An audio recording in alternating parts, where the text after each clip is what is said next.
அனைவருக்கும் தமிழ் புத்தாண்டு நல்வாழ்த்துக்கள். நல்லதே நினைப்போம், நல்லதே நடக்கும். வாங்க வீடியோக்குள்ளே போகலாம். குண்டுமல்லி செடி இந்த செடி நாங்கள் கட் பண்ணவே இல்லை. ஆனால் சூப்பராக நிறைய மொட்டுக்கள் வச்சுருக்கு.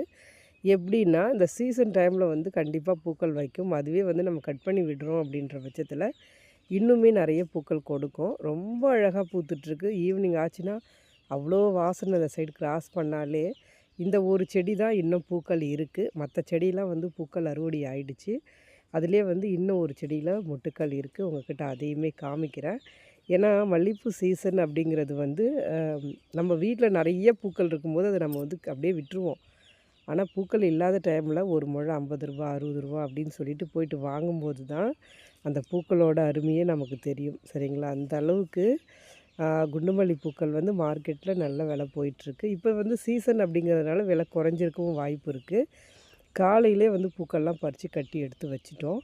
நெக்ஸ்ட்டு அரளிப்பூ பறிச்சிட்டு வந்திருந்தேன். நம்ம தோட்டத்தில் நிறைய பூக்கள் இருந்தது.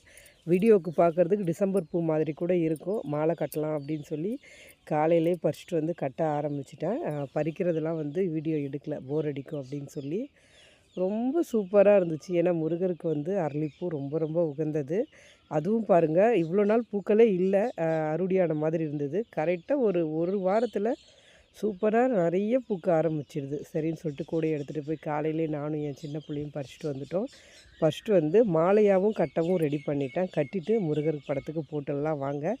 இந்த குண்டுமல்லி நம்ம செடியில் பூத்தது தான். நேற்று ராத்திரியே பறித்து காலையிலே கட்டி குண்டுமல்லி பூக்களை முருகருக்கு போட்டாச்சு. இது அரளிப்பூ. வீடியோ பிடிச்சா கண்டிப்பாக ஒரு லைக் பண்ணுங்கள். தேங்க்யூ.